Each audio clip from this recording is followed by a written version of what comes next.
ইয়াৰ লগতে আমি তেখেতক অলপ মৰম জনাব বিচাৰিছোঁ।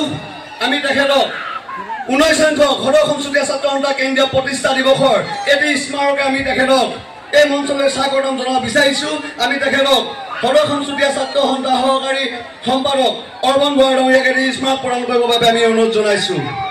ইয়াৰ লগে লগে সদৌ সংসদীয় ছাত্ৰ সন্থাৰ 19 সংখ্যক কেন্দ্ৰীয় প্ৰতিষ্ঠা দিৱসৰ জনগোষ্ঠীটোৰ পৰম্পৰাগত এখন তাৰফাই সদৌ সংসদীয় ছাত্ৰ সন্থাৰ সহকাৰী সাধাৰণ সম্পাদক তথা এই মাজুলীবাসীৰ উদীয়মান যুৱক ছাত্ৰ নেতা ৰূপজ্যোতি বৰা ডাঙৰীয়াক আমি এটি এখন তাৰফাই আমি সম্বৰ্ধনা জনাবৰ বাবে অনুৰোধ জনাইছোঁ।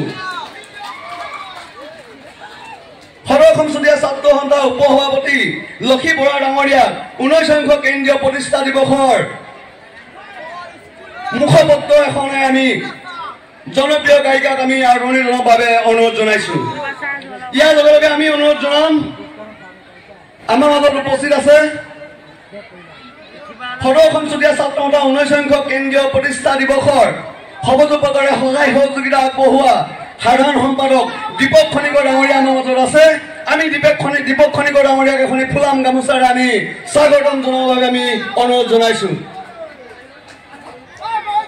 আমি সকলোৱে আন্তৰিক সহযোগিতা কামনা কৰি পয়েট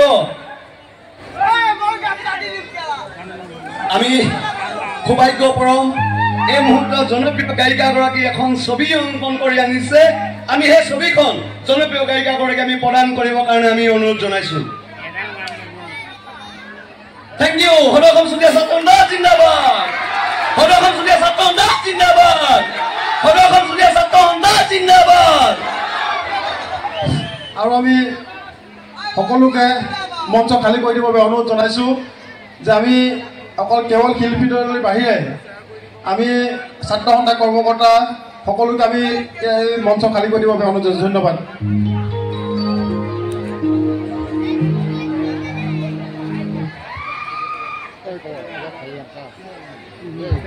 আমি পয়েট ছাত্ৰ সন্থা বিপুল চুতীয়া পুৰণি সাংস্কৃতিক মঞ্চ আমি আপোনালোকৰ কাৰণে উৎসৰ্গা কৰি গীত পৰিৱেশন কৰিবৰ কাৰণে ধন্যবাদ জনাইছোঁ।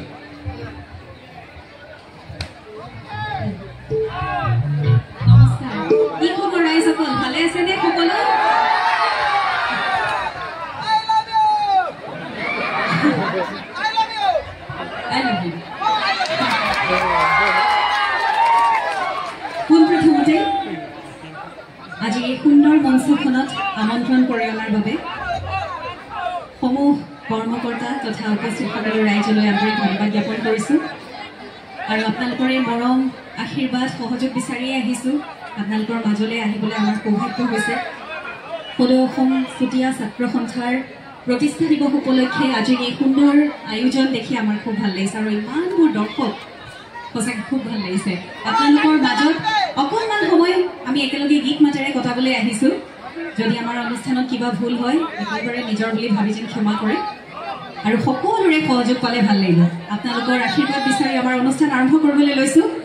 সকলোৰে প্ৰিয় এটি গীতেৰে এই গীতটো নতুনকৈ গোৱাৰ মোৰ সৌভাগ্য হৈছে। এই গীতটোকে আপোনালোকৰ আগত প্ৰথমবাৰ গাবলৈ আৰম্ভ কৰিছোঁ। সহযোগ পালে ভাল লাগিব। ধন্যবাদ।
Would you